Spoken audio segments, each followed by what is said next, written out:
वासुदेवाय। ओम नमो भगवते वासुदेवाय।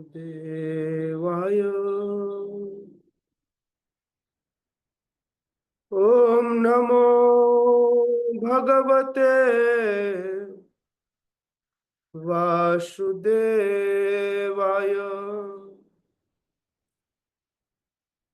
नारायणं नमस्कृत्य नरं चैव नरोत्तमं देवीं सरस्वतीं व्यासं ततो जयमुदीरये। नष्टप्रायेषु अभद्रेषु नित्यं भागवत सेवया भगवती उत्तम श्लोके भक्तिर्भवति नैष्ठिकी।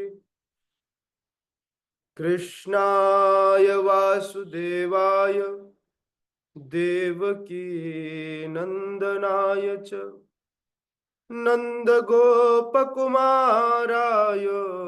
गोविंदाय नमो नमः। हरे कृष्ण। ओम अज्ञानतिमिरन्धस्य ज्ञानञ्जनशलाकया चक्षुरुन्मीलितं येन तस्मै श्रीगुरवे नमः। श्रीचैतन्यमनोभीष्टं स्थापितं येन भूतले स्वयं रूपः कदा मह्यं ददाति स्वपदान्तिकम्। वन्देऽहं श्रीगुरो श्रीयुतपदकमलं श्रीगुरुन् वैष्णवांश्च श्रीरूपं साग्रजातं सहगण रघुनाथान्वितं तं सजीवं साद्वैतं सावधूतं परिजनसहितं कृष्ण चैतन्य देवं श्रीराधा कृष्ण पादान् सहगण ललिता श्रीविशाखान्वितांश्च नमो विष्णुपादाय कृष्णपृष्ठाय भूतले श्रीमते भक्तिवेदांत स्वामी निति नामिने।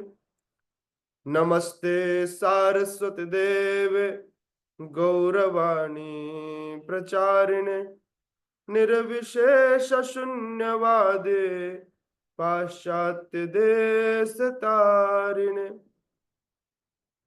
हे कृष्ण करुणा सिंधु दीनबंधो जगतपते गोपेश गोपिका कांत राधा कांत नमोस्तुते। तप्त कांचन गौरांगे राधे वृंदावनेश्वरी वृषभानुसुते देवे प्रणमामि हरिप्रिये।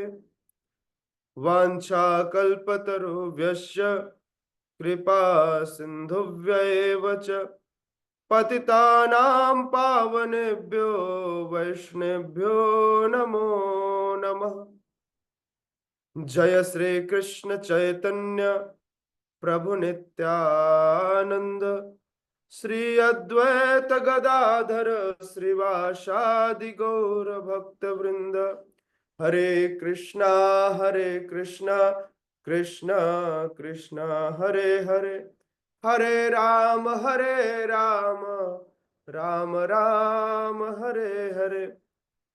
मूकं करोति वाचालं पंगुं लंघ्यते गिरिं यत्कृपातमहं वन्दे श्रीगुरुदीनतारिणं परमानन्दमाधवं श्रीचैतन्य ईश्वरम्। हरे कृष्णा। स्वागत है आप सभी का श्रीमद् भगवद गीता के इस सुबह के सत्र में। आप सब श्रवण कर रहे हैं भगवत वाणी भगवद गीता। अभी तक हमने अध्याय 10 के श्लोक क्रमांक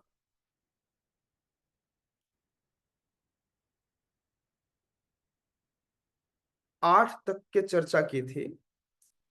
इस श्लोक क्रमांक 8 में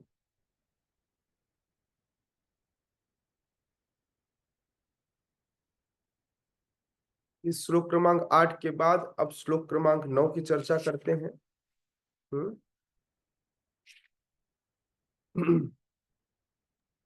हरे 9 कृष्ण प्रभु जी, दंडवत प्रणाम। 9 हो गया था। जी प्रभु जी। ओके, श्लोक क्रमांक 10 की चर्चा करते हैं। 10। वेरी इंपॉर्टेंट श्लोक। हाँ। तेषां सततयुक्तानां भजतां प्रीतिपूर्वकं ददामि बुद्धियोगं तं येन मामुपयान्ति ते। तेषां सततयुक्तानां भजतां प्रीतिपूर्वकं ददामि बुद्धियोगं तं येन मामुपयान्ति ते। तेषां सततयुक्तानां भजतां प्रीतिपूर्वकं ददामि बुद्धियोगं तं येन मामुपयान्ति ते। कौन पढ़ेगा?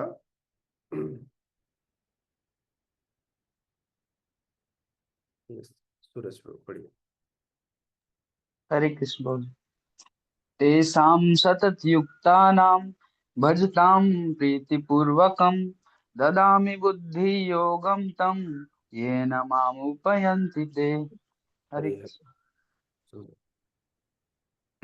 और कोई? आशिता माता जी। हरे कृष्णा प्रभु जी, दंडवत प्रणाम। तेषां सत्युक्तानां भजन्तां प्रीतिपूर्वकं ददामि बुद्धियोगं तं येन मामुपायन्ति ते। हरे कृष्ण। बहुत सुंदर। यस, शुभ माधव प्रभु।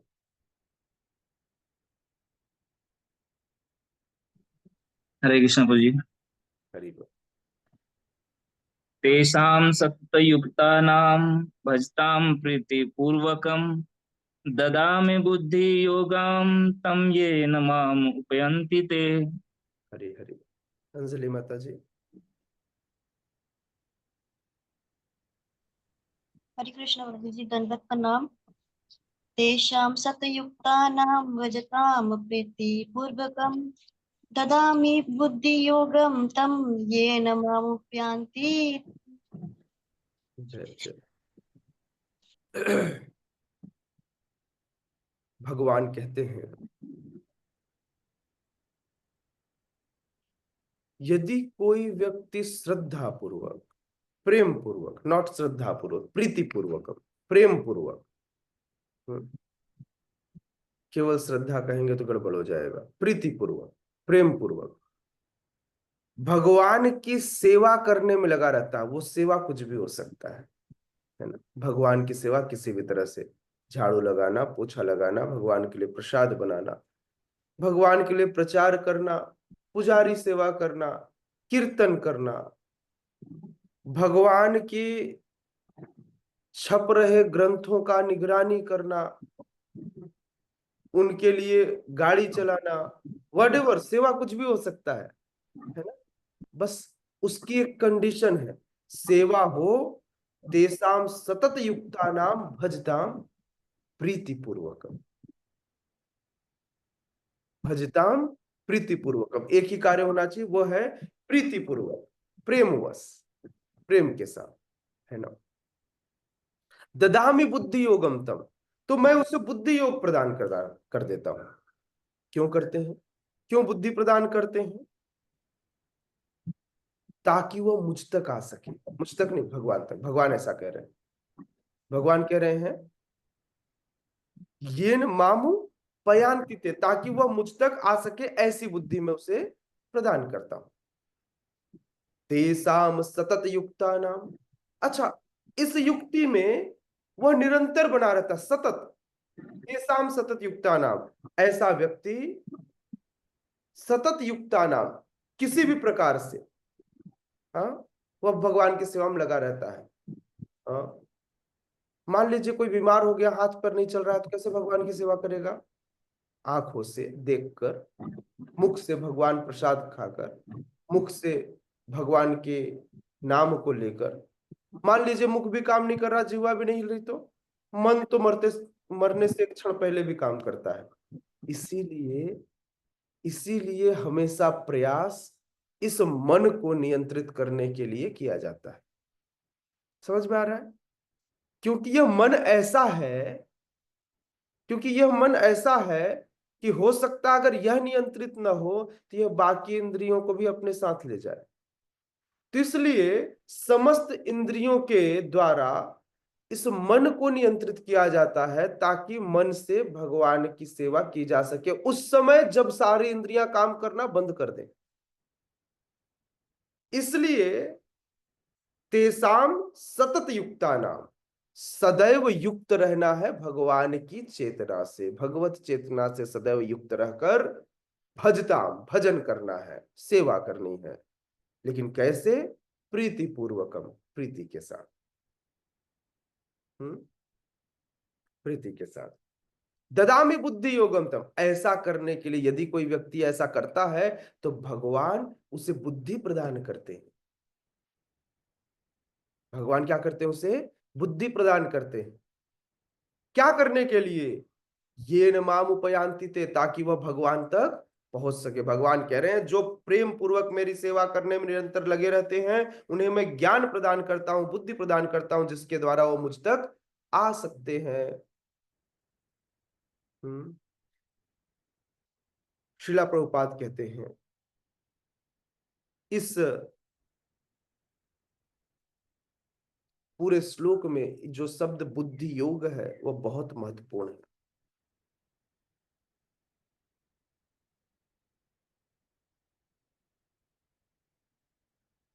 भगवान द्वितीय अध्याय में अर्जुन को उपदेश देते हुए बोले कि मैं तुम्हें अनेक विषयों के बारे में बता चुका हूं, अब मैं तुम्हें बुद्धि योग की शिक्षा दूंगा।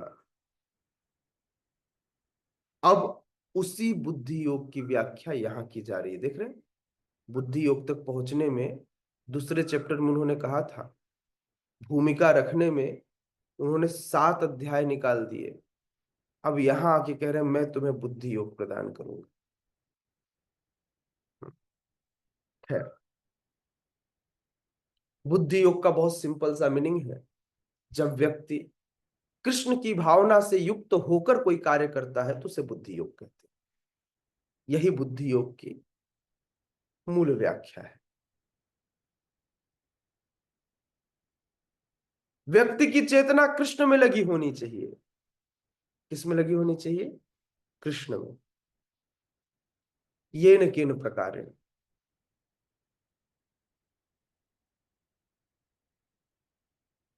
एक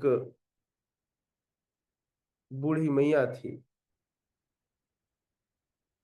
एक बूढ़ी मैया थी, उनके पास उनके छोटे से ठाकुर जी थे। वे कहीं बाहर गई तो उन्होंने उनकी सेवा के लिए अपनी बहू को उनको सौंप दिया। और बहू को लगा फालतू ये बूढ़ी अम्मा जो है इनकी सेवा में लगी रहती है। बोले ये एक मूर्ति ही तो है, इसको थोड़ी भूख लगती, ठंडी लगती, गर्मी लगती। थोड़ा मोड़ा किया और यूं ही ठंड के दिनों में नहला करके उन्होंने छोड़ दिया, कोई अच्छे से कपड़े नहीं पहनाए। जब बूढ़ी अम्मा आई तो देखी कि विग्रह ऐसे ही पड़े हुए हैं। उसे बड़े हृदय में झटका लगा, उसके आंखों से झरझर आंसू बहने लगे। पूछा तो उनकी बहू ने कहा ये कोई इंसान थोड़ी है जो इन्हें बहुत ठंड लगेगी, ये तो मूर्ति है। बूढ़ी अम्मा ने भगवान को देखते हुए छुआ और कहे जिन्हें तो बुखार हो गया है, इन्हें ठंड लग गई है, कोई डॉक्टर बुलाओ, इनका इलाज कराओ। बहुत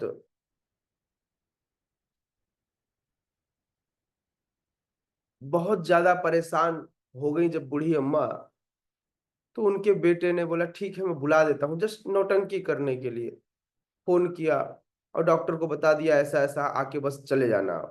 डॉक्टर आए और ऐसे ही आकर के देखे, बोले नहीं नहीं सब ठीक है, मैं जा रहा हूँ। बोले अरे कैसा डॉक्टर है, तूने डिग्री सही जगह से ली है या फिर वो भी फर्जी वाला ले आया? बोले पहले अपने कान में लगा,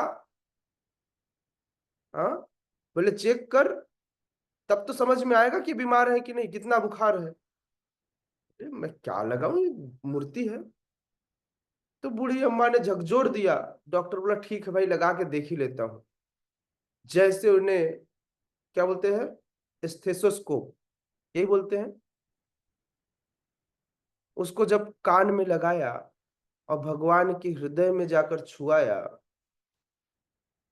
वैसे ही वह बड़ा आश्चर्यचकित था। वह बूढ़ी अम्मा के चरणों में गिर गया और उसने तुरंत दवाइयां लिख कर दी भगवान के लिए। भगवान से क्षमा याचना की, उनका टेम्परेचर नापा, उनको बुखार था।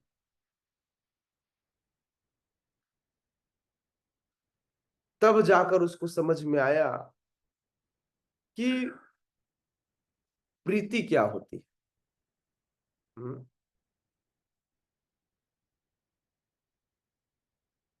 इसे कहते हैं, यह जो व्यवस्था है इसे कहते हैं कृष्ण की भावना से युक्त कार्य।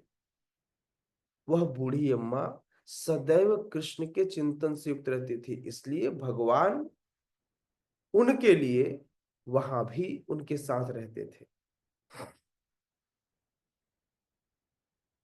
अपनी बुद्धि का सदुपयोग यही है कि कैसे कृष्ण की सेवा की जाए, इसमें लगाना, यही बुद्धि का उत्तम कार्य है।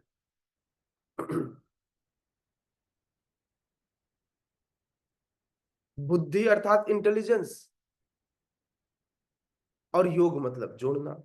तो ऐसा इंटेलिजेंस जो एक जीवात्मा को परमात्मा से जोड़ दे, उसे बुद्धि योग कहते हैं।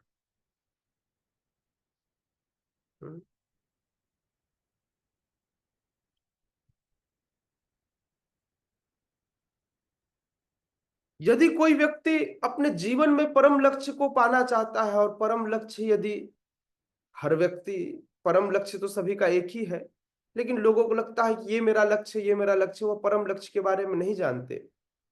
लेकिन यदि कोई परम लक्ष्य को पाना चाहता है तो उसे कृष्ण भावनामृत को स्वीकार करना ही चाहिए, तभी जाकर उसे जीवन में परम लक्ष्य की प्राप्ति होगी।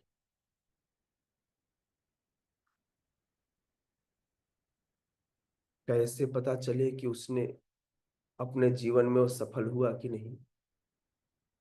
किसी भी व्यक्ति के जीवन में सफल होने की परिकाष्ठा यह है कि वो से कृष्ण की सेवा प्राप्त हुई अथवा नहीं, वह कृष्ण के पास गया अथवा नहीं, उसे कृष्ण की प्राप्ति हुई अथवा नहीं।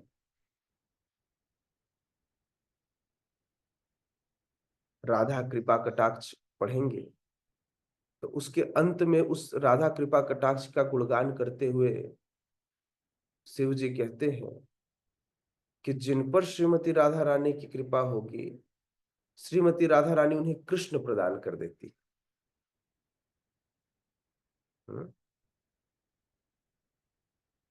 कृष्ण प्रदान कर देती है, और कृष्ण क्या है? परम है, जीवन के परम लक्ष्य है। तो इसलिए हर व्यक्ति को पता होना चाहिए कि जीवन का परम लक्ष्य कृष्ण ही। अगर लक्ष्य आपको पता है तो बस आपको पता यह करना है वहां तक जाना कैसे है। अब यह पता कर लीजिए और वहां पहुंच जाइए। सबसे बड़ी प्रॉब्लम आज के समाज की यह है कि लोगों को यह नहीं पता कि उनके जीवन का लक्ष्य क्या है। बस लक्ष्य पता हो जाए तो रास्ता भी खोज ही लेता है, पहले पता तो चले करना क्या है, कर लेगा किसी तरह से। नहीं,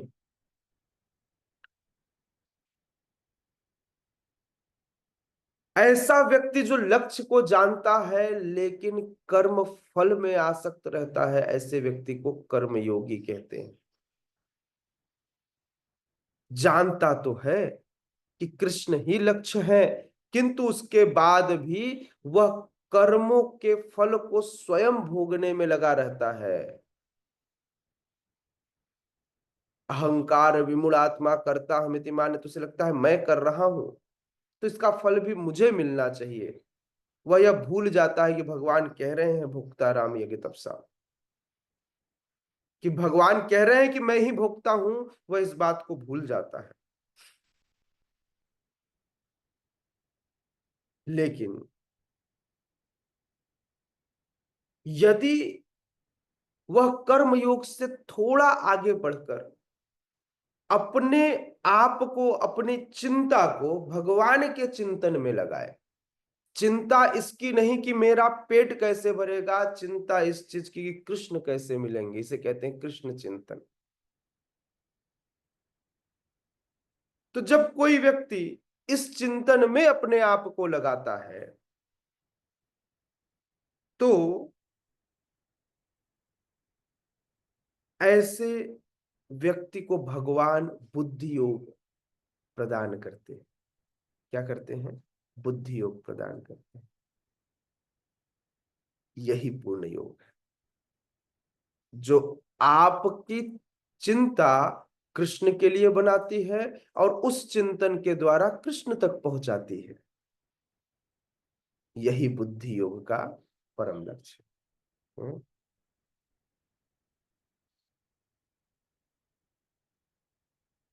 यह जो पूर्ण योग है यही जीवन की सिद्धावस्था है, या यूं कहें अष्टांग योग का समाधि वाला स्थल यही है ना। आप सब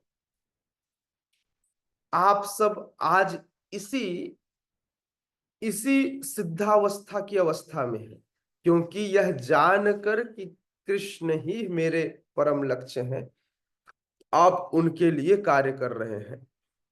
ये सारे भक्त जो बैठकर अभी हरिनाम करते हैं, भगवान का प्रसाद बनाते हैं, भगवान के लिए कार्य करते हैं, ये सारे सिद्ध हैं, सिद्ध लोग हैं। ऐसा मत समझिएगा इनके पास सिद्धि नहीं है, बस इनके मुख से कुछ गड़बड़ ना निकल जाए, गलती से भी गड़बड़ निकली, समझ रहे हैं ना।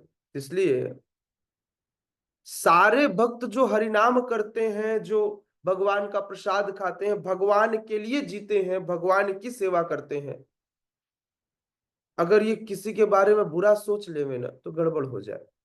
क्योंकि ये सिद्ध है, इनको पता भी नहीं है कि इनकी सिद्धियां कितनी है, क्योंकि कभी सिद्धियों की तरफ ध्यान नहीं दिया। तो इसलिए इन्हें कुछ भी नहीं कहना चाहिए, एटलीस्ट किसी को भी गाली नहीं देनी चाहिए, किसी के बारे में बुरा भला नहीं कहना चाहिए, क्योंकि बहुत जल्दी कृष्ण उस बात को पूरा कर देते हैं। ऐसे भक्त को कुछ भी अपने लिए भी अननेसेसरली कोई इच्छा नहीं करनी चाहिए, नहीं तो वो पूरा होगा तो भी परेशानी होगी। मान लीजिए गलती से सूरज प्रभु ने कहा भगवान जल्दी शादी करा दो, ऐसे ऐसे व्यक्ति से शादी करा दी, उनको तो शादी करने की जल्दी थी, फिर तो फंस जाएंगे। हम्म? गलती से मान लीजिए अंजलि माता जी ने किसी हैंडसम लड़के को देखा, उनका हृदय आ गया उन पर, भगवान ऐसा लड़का चाहिए, भगवान बोले ओके तुमको यही चाहिए। उनको क्या पता उस हैंडसम चेहरे के पीछे भाई बड़ा खतरनाक व्यक्ति है। हाँ, हर अच्छी दिखने वाली वस्तु अच्छी नहीं होती है ना। कहने का तात्पर्य यह है कि जाहे विधि राखे राम ताहे विधि रहिए, और सीताराम सीताराम सीताराम कहिए, यही जीवन का मूल औचित्य होना चाहिए। हे कृष्ण आप जैसा रखना चाहें वैसा रखें, मुझे जीवन में आपकी सेवा, आपके अलावा कुछ नहीं चाहिए। हम्म?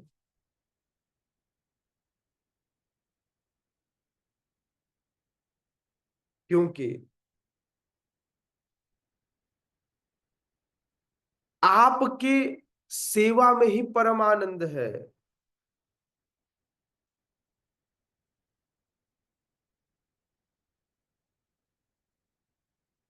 लेकिन कई बार व्यक्ति भगवान को भूल जाता है।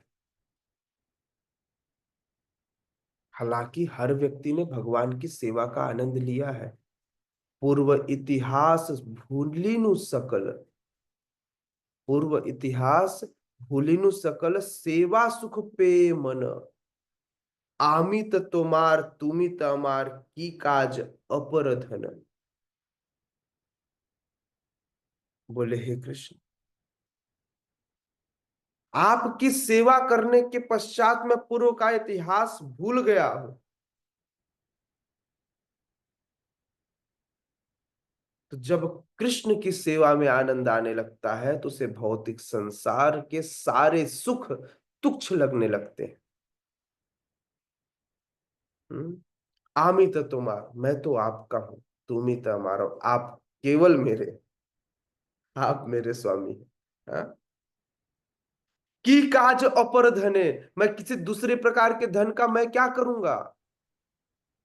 मुझे किसी और धन की कोई आवश्यकता नहीं है।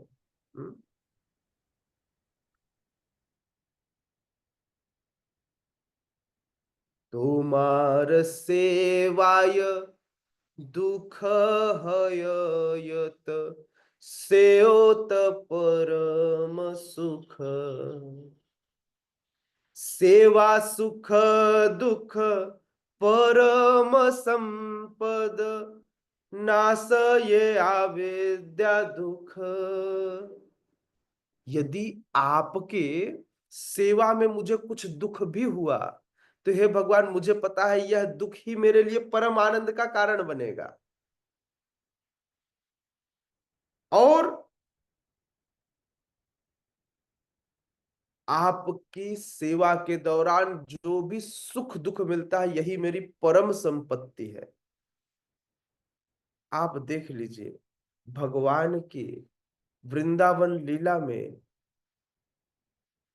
गोपियां सुखी भी कृष्ण से होती थी और दुखी भी कृष्ण से होती थी। गोप सखा सुखी भी कृष्ण से होते थे और दुखी भी कृष्ण से होते थे, लेकिन आनंद सुख में भी था और दुख में भी था। नहीं समझ में आया क्या कह रहा हूं? समझिए, कृष्ण गोचारण के लिए जंगल चले जाते, गोपियां दुखी हो जाती, लेकिन निरंतर कृष्ण को याद करके उन्हें परम आनंद की प्राप्ति होती। दुख लेकिन आनंद, दुख और आनंद दो अलग अलग चीजें हैं। सुख और आनंद एक चीज नहीं है। आनंद दुख में भी हो सकता है और सुख में भी हो सकता है। समझ में आ रहा है मैं क्या कह रहा हूं? उन्हें दुख था, कृष्ण नहीं है, लेकिन निरंतर कृष्ण को याद करके वे आनंदित थे। सुख के समय में जब कृष्ण सामने होते तो कृष्ण को परेशान करने में मजा आता उनको। हाँ? दोनों में चैन नहीं, पास में हो तो भी और दूर में हो तो भी।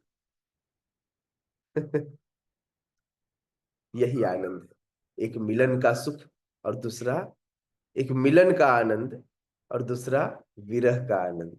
दोनों ही आनंद है। विरह से प्रेम कई गुना और बढ़ जाता है, विरह से प्रेम बढ़ जाता है। हो सकता है मिलन हो तो एक दूसरे की बुराई देखकर एक दूसरे से मुंह मोड़ करके कुर्सी में अलग अलग डायरेक्शन में बैठ जाए, लेकिन जब दूर हो तो सुख और बढ़ जाता है, आनंद और बढ़ जाता है। सॉरी, दुख हो तो विरह में, दुख हो तो सुख नहीं बढ़ता, दुख हो तो आनंद बढ़ जाता है, विरह में आनंद बढ़ जाता है।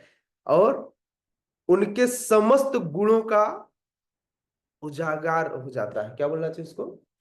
समस्त गुणों का उद्भुत हो जाते हैं, उद्भव हो जाते हैं, समस्त गुण उद्भुत हो जाते हैं। तो इसलिए इसलिए हे भगवान, वास्तव में आपकी सेवा में मिलने वाले सुख और ध्यान दीजिएगा कृष्ण राधिका माता जी, भगवान की सेवा में मिलने वाले सुख और दुख अज्ञान जनित लोगों के जो अविद्या रूपी कष्ट है उसे नष्ट करने वाले। नाश ये अविद्या दुख, अविद्या के कारण जो दुख है उसका नाश कर देता है आध्यात्मिक जीवन में भगवान की सेवा में मिलने वाले सुख और दुख दोनों। यह जीवन की, आप देखिए भगवान की सेवा कितनी महत्व, मतलब सेवा में सुख मिले तो भी ठीक और दुख मिले तो भी ठीक, कोई इश्यू नहीं, क्योंकि ये आपके जीवन में समझ में तो आ गया कि भैया बाहर की दुनिया में कुछ नहीं रखा, ये सुख भी ठीक है और ये दुख भी ठीक है। गुरु लात मारे तो भी अच्छा, गुरु लात मारे तो भी आनंद। हाँ, तो इसलिए भगवान से कहना चाहिए, तोमार संसारे करीब सेवन, नाही क फलेर भागे, तव सुख याहे करीबे यतन, हए पदे अनुरागी। हे भगवान, मैं सदैव आपकी सेवा में व्यस्त रहूंगा। भगवान से प्रार्थना क्या करनी चाहिए, भगवान मैं सदैव आपकी सेवा में व्यस्त रहूंगा और कभी भी किसी प्रकार के फल मांगूंगा नहीं। नहीं वो फले रे भागी, मतलब ऐसा नहीं भगवान ये दे दो ये दे दो ये दे दो ना, भगवान कोई बात नहीं, जो इच्छा वो देना, क्योंकि मुझे पता है कि मैं जो मांगूंगा गंदा ही मांगूंगा, तो इसलिए आपकी जो इच्छा हो वो देना। तब सुख या है करीब यतन, हए पदे अनुरागी। आपके चरण कमलों में अनुराग रखते हुए, तो प्रेम भगवान के चरण कमलों से होना चाहिए, भगवान के चरण कमलों से अनुराग रखते हुए बोलना चाहिए, भगवान मैं आपको अपनी ओर से सर्वश्रेष्ठ सुख देने का प्रयास करूंगा। जस्ट उल्टा है, इसी को प्रेम कहते हैं। भगवान से कुछ मांगना नहीं है, भगवान को देना है क्या, सुख। आप देंगे, हम देंगे, कृष्णा ये ठीक कर दो, कृष्णा ये ठीक नहीं, कृष्णा इसको ठीक कर दो, ये चाहिए, ये परेशानी है, अब ठीक नहीं लग रहा ना भैया, बोले आपकी जो इच्छा है वो करो, मेरा काम आपको सुखी करना है। भगवान को नहलाना, भगवान को खिलाना, भगवान के लिए पंखा करना, भगवान के लिए ही जीना, हर एक श्वास कृष्ण से निरूपित होना चाहिए, जो कृष्ण की सेवा में ही लगना चाहिए।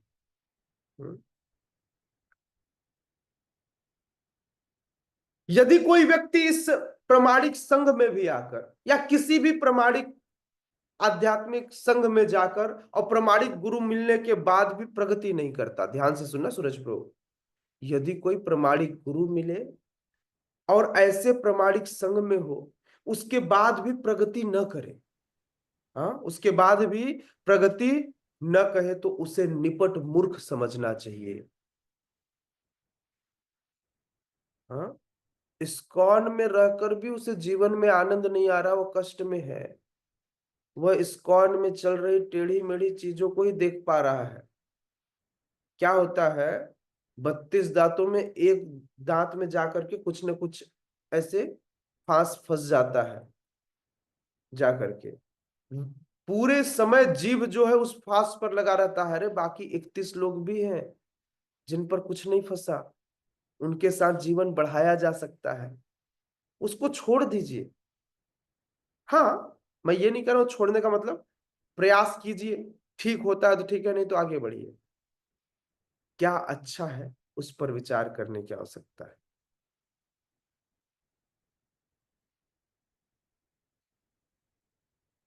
हालांकि ऐसे प्रमाणिक गुरु, ऐसा संघ आपको बहुत सरल उपाय बताते हैं, सरल रास्ता बताते हैं कि कैसे सरलता से भगवान तक पहुंचा जा सकता है। हरे नाम, हरे नाम, हरे नाम एव केवलम कलव नास्तैव नास्तैव नास्तैव गतिर् अन्यथा।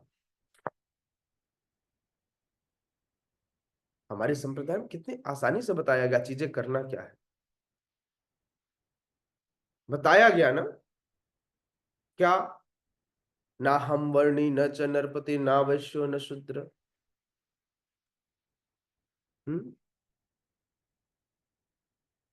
न च गृहपतिर्न वनस्थो या गतिर्वा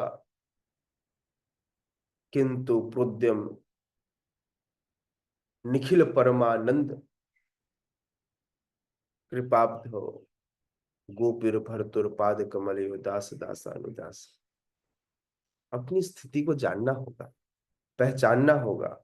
कोई फर्क नहीं पड़ता कि किस घर में किस स्थिति में आपने जन्म लिया।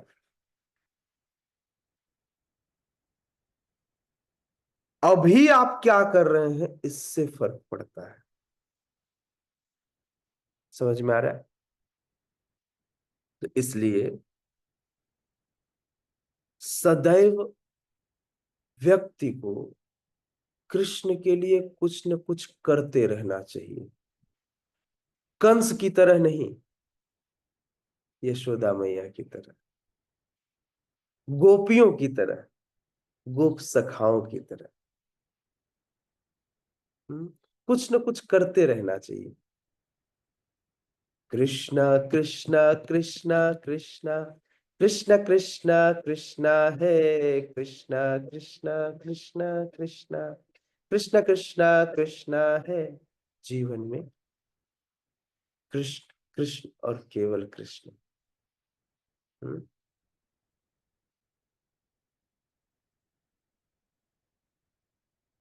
इसलिए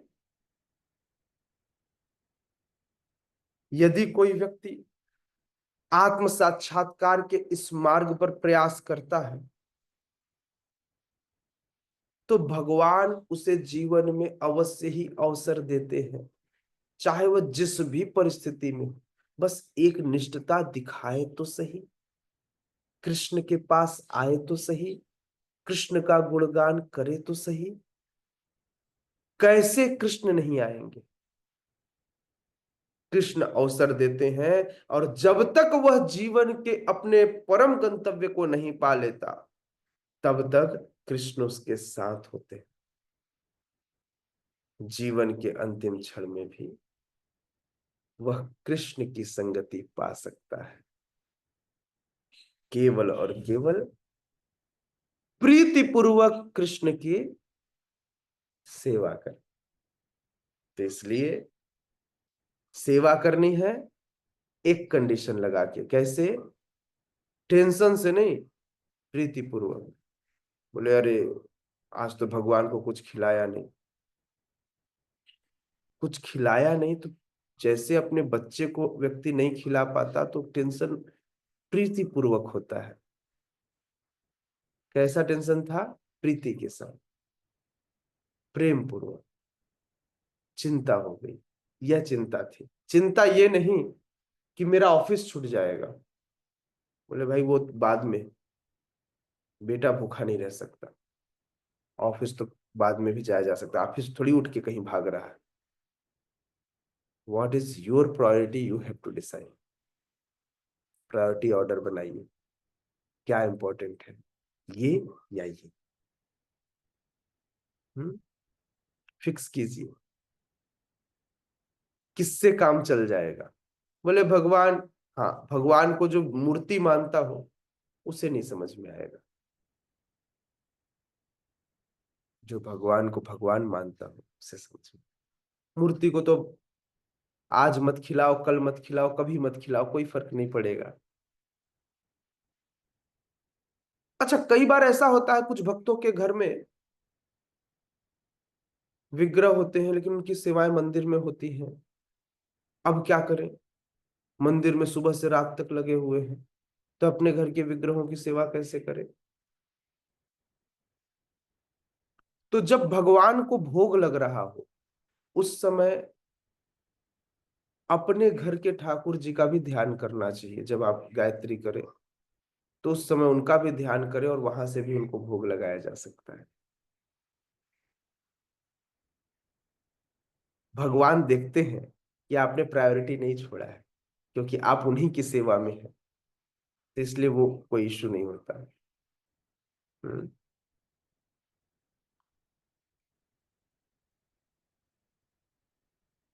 तेषामेवानुकम्पार्थ महमज्ञानमजं तमः नाशयाम्यात्म भावस्थो ज्ञान दीपेन भास्वता। यस सुभाष प्रभु। हरे कृष्णा गुरु जी, दंडवत प्रणाम। हाँ जी, पिछले श्लोक में एक वो पूछना था कुछ। बताइए बताइए। ये लास्ट लाइन जो है ना, यदि इतना बुद्धिमान नहीं है, इसका एक एग्जाम्पल दे करके अगर समझाएं तो थोड़ा मतलब ध्यान में रहेगा। ये कुछ ऐसा उदाहरण मिल जाए देखो, तो। हर व्यक्ति बहुत बुद्धिमान नहीं होता। भौतिक जगत में बुद्धि को आका जाता है उसके कार्य क्षेत्र से। तो गुरु उसकी बुद्धि के अनुसार उसको सेवा में लगाते हैं, है ना। कई बार आप देखते हैं कुछ लोग जिसको आप हाफ माइंड कहते हैं, या फिर सेंस नहीं कर पाता क्या सही है क्या गलत है, लेकिन भक्ति करता है। हमारे एक भक्त है, मैं उनका नाम नहीं लूंगा, बहुत चंचल है। मतलब लोग उनको नहीं चाह, मतलब आप बोलोगे यार भाई तू जा, तुझसे सेवा नहीं हो पाए। वो ऐसा व्यक्ति है जो यहां से क्या बोलते हैं, कहां से कन्याकुमारी तक, कश्मीर से कन्याकुमारी। कश्मीर से कन्याकुमारी तक फ्री में घूम के आ जाए। अब उसको आप बुद्धि योग कहोगे या नहीं कहोगे मुझे नहीं पता, लेकिन वह कहीं भी बिना टिकट के और फ्री में घूम के आ सकता है, वह चीजें कर सकता है, ऐसा सामर्थ्य है। लेकिन आप उससे बात करोगे तो लगेगा भाई प्रभु जी ये नहीं। लेकिन भगवान ने उसे अपनी सेवा में लगा कर रखा। हमने कई बार उसे भगाने का प्रयास किया, मतलब इससे बड़े परेशानी है, लेकिन भगवान उसे अपने साथ रखना चाहते। ऐसे भी लोग होते हैं, क्योंकि भगवान उसे इवन दो, क्योंकि उसकी एक निष्ठता कृष्ण के लिए है। एक और भक्त को बारे में बताता हूँ। एक बार एक भक्त, हम सेंटर में थे, उसने भगवान को प्रसाद खिलाया और भगवान के मुंह में ले जाके 2-4 दाना लगा दिया और एक अफवाह फैला दिया कि भगवान ने आज प्रसाद खाया। मुझे तो पता था, एक्चुअली उसने खिलाने का प्रयास किया, उसकी बुद्धि उतनी ही थी, हो सकता है खाया भी हो। लेकिन मैंने उसे जब डांटा तो बोले प्रभु जी खिलाया मैंने, रह गया तो मैं क्या करूं। समझ में आ रहा है। हो सकता है उसकी चेतना इतनी शुद्धता, उसकी चेतना में इतनी शुद्धता है, इतनी एक निष्ठता है, हो सकता है हो रहा हो ऐसा। तो इसलिए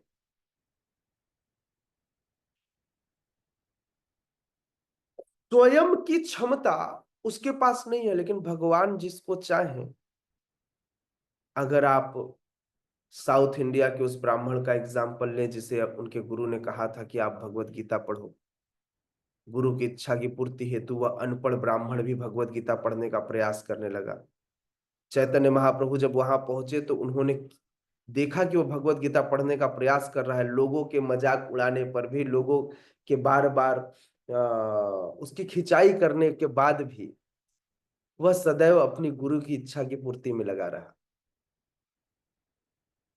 लेकिन जब चैतन्य महाप्रभु पहुंचे तो देखा कि वो भगवत गीता पकड़कर रो रहा है।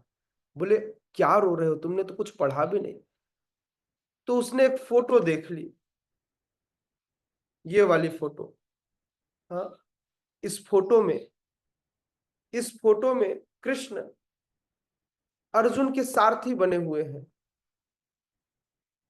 यह देखकर वह रोने लगा कि भगवान कितने कृपालु हैं, अपने भक्त के लिए, अपने सेवक के लिए वे सेवक के सेवक बन गए, भक्त की लात खाने तक को तैयार है। जब सारथी होता है उसे रथ आरूढ़ जो स्वामी होता है वो लात से डायरेक्शन देता है, युद्ध के समय लात मार करके, राइट मुड़ना है तो राइट साइड से लात मारता है और लेफ्ट मुड़ना, क्योंकि उसके पास बोलने का इतना समय नहीं होता, कि डायरेक्शन तो अल्टीमेट सारथी को कौन देगा, रथ आरूढ़ जो स्वामी है वही देगा। तो अर्जुन कृष्ण को लात से मार के बताया करते, जब युद्ध चलता तो इतनी बाण चल रही होती, इतना देखने का समय नहीं होता, किधर रथ को हाकना है इसका डायरेक्शन देने के लिए लात मारते। यही नियम है, यही नियम है। तो सोचिए भगवान वे हैं जो अपने सेवक का लात खाने तक को तैयार हो गए, इसलिए वो रो रहा था। भगवान की भगवत्ता का सही मतलब उस अनपढ़ ब्राह्मण ने समझा। यह देख भगवान बहुत प्रसन्न हुए, बोले भगवत गीता का सही तात्पर्य सिर्फ तुमने समझा है। भगवान ने उसे स्पर्श किया और उसे समस्त शास्त्र वेदों का ज्ञान एक साथ हो गया। तो आपकी बुद्धि कितनी है उससे कोई फर्क नहीं पड़ता, आपकी एक निष्ठा कृष्ण के प्रति कितनी है इससे फर्क पड़ता है। समझ में आया?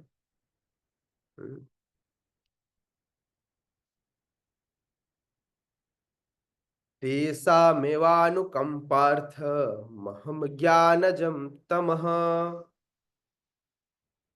नाशयाम्यात्म भावस्थो ज्ञानदीपेन भास्वता। तेषामेवानुकंपार्थ अहम ज्ञानजं तमः नाशयाम्यात्म भावस्थो ज्ञानदीपेन भास्वता। तेषामेवानुकंपार्थम अहम ज्ञानजं तमः नाशयाम्यात्म भावस्थो ज्ञानदीपेन भास्वता। यस, कौन पढ़ेगा?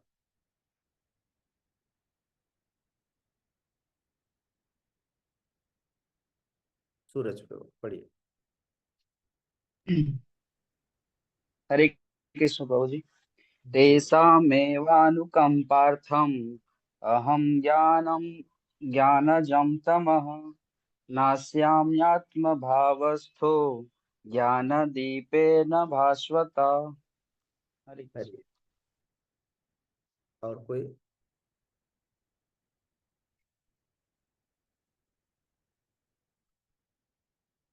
No one? ओके। शब्दार्थ, अनुवाद एवं तात्पर्य डिवाइन ग्रेस अभय चरणारविंद भक्तिवेदांत स्वामी श्रील प्रभुपाद के द्वारा जगत गुरु श्रील प्रभुपाद की जय। भगवान कह रहे हैं, पिछले श्लोक से यह श्लोक कनेक्टेड है, उसी व्यक्ति के बारे में बात कर रहे हैं कि मैं उन पर विशेष कृपा करता हूं। किन पर विशेष कृपा करते हैं? जो निरंतर मेरी सेवा में लगे रहते हैं, मैं उन पर विशेष कृपा करता हूं। और विशेष कृपा करने हेतु उनके हृदय में वास करते हुए, वैसे तो सभी के हृदय में वास करते हैं, लेकिन हृदय में वास करते हुए सभी के हृदय में ज्ञान के प्रकाश में दीपक के द्वारा अज्ञान को दूर भगवान नहीं करते। लेकिन जो व्यक्ति एक निष्ठता से भगवान की प्रीति पूर्वक सेवा में लगा रहता है, भगवान कह रहे हैं मैं उसके हृदय में वास करते हुए ज्ञान के प्रकाश में दीपक के द्वारा अज्ञान जन्य अंधकार को दूर करता हूं। नाशयाम्यत भावस्थो ज्ञान दीपेन भास्वता। जिस प्रकार से रात के अंधकार में दीपक की एक लौ पूरे कमरे में प्रकाश फैला देती है, उसी प्रकार से यह ज्ञान रूपी दीपक जो सबके हृदय में बैठे हुए हैं, वे ज्ञान रूपी दीपक से हमारे हृदय में हुए अज्ञान को भी दूर कर देते। यही यही विशेष तथ्य है। किसके लिए? यही विशेष तथ्य है उन सबको समझने के लिए कि भगवान क्या करते हैं। भगवान जब किसी भी भक्त की तल्लीनता देखते हैं, एक निष्ठता देखते हैं और उसकी प्रीति पूर्वक की गई सेवा देखते हैं, तो भगवान स्वयं उसके हृदय में ज्ञान के प्रकाश को उजागर करते हैं। ऐसा भगवान कह रहे हैं, तेसामेव अनुकाम्पार्थम अहम ज्ञानजम तमः नासयाम्यात भावस्थो ज्ञान दीपेन भास्वत। मैं उन पर विशेष कृपा करने हेतु उनके हृदय में वास करते हुए ज्ञान के प्रकाश में दीपक के द्वारा अज्ञान जन अंधकार को दूर करता हूं। श्रील प्रभुपाद लिखते हैं, जब चैतन्य महाप्रभु घूमते टहलते फिरते यात्रा पर जब थे, तब वे बनारस पहुंचे। बनारस में वे हरे कृष्ण महामंत्र का गान करते हुए, कीर्तन करते हुए नाच रहे थे, तो खूब सारे लोग उनके अनुयायी बन रहे थे। काशी काशी की बात चल रही है, तो खूब सारे लोग उनको फॉलो कर रहे थे, उनका अनुसरण कर रहे थे। लेकिन उस समय बनारस में खूब सारे मायावादी थे और ज्ञान में बढ़े चढ़े। ऐसे ही उस समय प्रकांड विद्वान जिनका नाम था प्रकाशानंद सरस्वती, उन्होंने बोला ये कोई भक्ति नहीं है, ये तो भावुकता है। क्या है? बोले भक्ति ऐसे होती है क्या, कीर्तन करो, नाचो और आंखों से अश्रु निकले? तो चैतन्य महाप्रभु को एक भावुक व्यक्ति कहकर, अच्छा भावुकता का मतलब आप लोग ऐसा नहीं कि हरे कृष्ण महामंत्र आप लोग गाने लगो और आप लोग रोने लगो, जबरदस्ती आंख में अश्रु आने लगे, ये सही में भावुकता है। चैतन्य महाप्रभु भावुक नहीं थे। कई बार बोले नहीं नहीं चैतन्य महाप्रभु रोते थे। आजकल ऐसी परंपरा बंगाल में बहुत है, जहां पर अष्ट प्रहरी होती है, 16 प्रहरी होती है, उस समय लोगों को गले लगा लगा के रोते हैं जबरदस्ती। और जैसे ही कीर्तन खत्म होता है, बगल में बैठ के चाय पीते हैं। ये मतलब जिस पार्टी का कीर्तन चल रहा होता है वो खूब रोता है और अगल बगल लोगों को गले लगा लगा के रुलाता है। और जैसे उस पार्टी का कीर्तन खत्म होता है, तो वो ग्रुप जाकर बगल में चाय पीता है। अब उसको भाव नहीं आ रहा होता। अजीब भाव है ये। देखा आप लोगों ने? पता नहीं आप लोगों ने देखा है कि नहीं देखा। आप कभी जाइएगा उड़ीसा में, बंगाल में, छत्तीसगढ़ में भी, जहां पर बंगाली कम्युनिटी, उड़िया कम्युनिटी रहती है, उनके यहाँ आजकल ऐसी परंपरा, वहां पर अष्ट प्रहरी होता है। वहां पर अलग अलग जगह से लोगों को कीर्तन करने के लिए बुलाया जाता है और वो लोग आते हैं और हरे कृष्णा करके खूब गले लगा के रोते हैं। और बोले ये इस्कॉन वाले ना बेवकूफ है, ये लोग, इनके पास भाव नहीं है, इनके पास भक्ति नहीं है। हम क्या करें भाई, हमारा हृदय बहुत कठोर है। समय लगेगा, धीरे धीरे होगा, कभी आएगा तो कर लेंगे, अभी तो नहीं आया। क्योंकि चैतन्य महाप्रभु ने कहा, जब हरिनाम करेंगे तो चेतो दर्पण मार्जनम भव महादावाग्नि निर्वापणम श्रेय कैरव चंद्रिका वितरणम विद्यावधु जीवनम आनंदाम बुद्धिवर्धनम प्रतिपदम पूर्णामृत स्वादनम सर्वात्म स्न परम परम विजयते श्री कृष्ण संकीर्तनम। हो सकता है एक दिन संकीर्तन करते करते हमारा भी हृदय, क्योंकि हम यही तो कहते हैं कि भगवान वह दिन कब आएगा। हम तो प्रार्थना करते हैं रोज शिक्षा अष्टकम में, क्या कहते हैं? नयनम गलदश्रुधारया वदनम गद गद रुद्धया गिरा पुलकैर निचितम वपुः कदा तव नाम ग्रहणे भविष्यति। हे भगवान, वह दिन कब आएगा जब मैं आपका एक नाम लूंगा, कृष्ण कहूंगा और मेरे आंखों में अश्रु आ जाएंगे।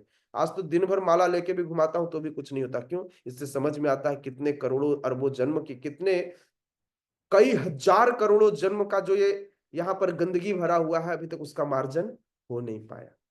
इसलिए नहीं तो कृष्ण नाम लेते ही नयनम गलद अश्रुधारया, आंखों से झरझर अश्रु बहने लगेंगे। वदनम गदगद रुद्धया गिरा, और अगली बार कृष्ण का नाम लेने के लिए भी गले में, कंठ में शक्ति नहीं बचेगी और वो कंठ भर आवेगा। शरीर में पुलकन आ जाएगा, शरीर पुलकित हो उठेगा। मतलब आपने देखा होगा ना, अचानक ही आपका कोई प्रिय आपके पास आ जाए, जिस क्या एक्सपेक्टेशन हो, स्पेसिफिकली माताओं के लिए, अगर उसके उसके बच्चे कहीं बाहर रहते हो और बिना बताए सरप्राइज देने आ जाए, तो माँ की जो स्थिति होती है वो वाले पुलकन की बात कर रहे हैं। न तो माँ कुछ बोल पाती, बाकी सबका नहीं पता, क्योंकि इस कलयुग में विशेष रूप से माँ का अपने बच्चे के लिए जो वात्सल्य प्रेम है वह शुद्ध है, वह अत्यंत शुद्ध प्रेम है। तो माँ जब अपने उस बच्चे को देखती है तो देखते ही उसके आंखों में अश्रु होते हैं, कुछ बोल भी नहीं पाती, कई बार थप्पड़ भी लगा देती है उस प्रेम से, बताया क्यों नहीं कि तू आ रहा है। और शरीर, उसका शरीर थरथराने लगता है गले लगाते हुए। ऐसा होता है मात्र प्रेम। यही प्रेम भगवान का नाम लेते ही, लोग चैतन्य महाप्रभु के सामने कृष्ण नाम लेने से डरते थे, वृंदावन नाम लेने से डरते थे। बोले कहीं चैतन्य महाप्रभु फिर रोना शुरू कर दिए। फिर भी कथा तो कथा है, लोग करते ही थे। और चैतन्य महाप्रभु कई बार घंटे, 2 घंटे, पहर, दोपहर नहीं भाई, 2 दिन 3 दिनों तक वे अचेतन अवस्था में रहते थे, बेहोश रहते थे कृष्ण के विरह में। लोग इंतजार करते थे कब महाप्रभु उठेंगे। देख रहे हैं भगवान को खुद से कितना विरह है। एक्चुअली भगवान के अंदर भाव जो है श्रीमती राधा रानी का है, श्री कृष्ण चैतन्य राधा कृष्ण नहीं अन्य। तो कुछ विद्वान, जिनका नाम बता रहे हैं शिला प्रभुपाद लिख रहे हैं, कुछ विद्वान प्रकाशानंद सरस्वती, वो चैतन्य महाप्रभु को भावुक कहकर क्या कहते थे, उनकी आलोचना करते थे। किंतु भक्तगण, कभी कभी भक्तों की आलोचना दार्शनिक यह सोचकर करते हैं कि भक्तगण अंधकार में हैं और दार्शनिक दृष्टि से भोले भाले भावुक है, किंतु यह तथ्य नहीं है। ऐसे अनेक बड़े बड़े विद्वान पुरुष हैं जिन्होंने भक्ति का दर्शन प्रस्तुत किया है, किंतु यदि कोई भक्त उनके इस साहित्य का या अपने गुरु का लाभ न उठाए और यदि वह अपनी भक्ति में एकनिष्ठ न रहे, तो उसके अंतर से कृष्ण स्वयं उसकी सहायता करते हैं, है ना। अतः कृष्ण भावनामृत में रत एक निष्ठ भक्त ज्ञान रहित नहीं हो सकता। उस इसके लिए इतनी योग्यता होनी चाहिए कि वो पूर्ण कृष्ण भावनामृत में रहकर भक्ति संपन्न करता रहे। ठीक है, तो आज के सत्र को यहीं पर विराम देते हैं।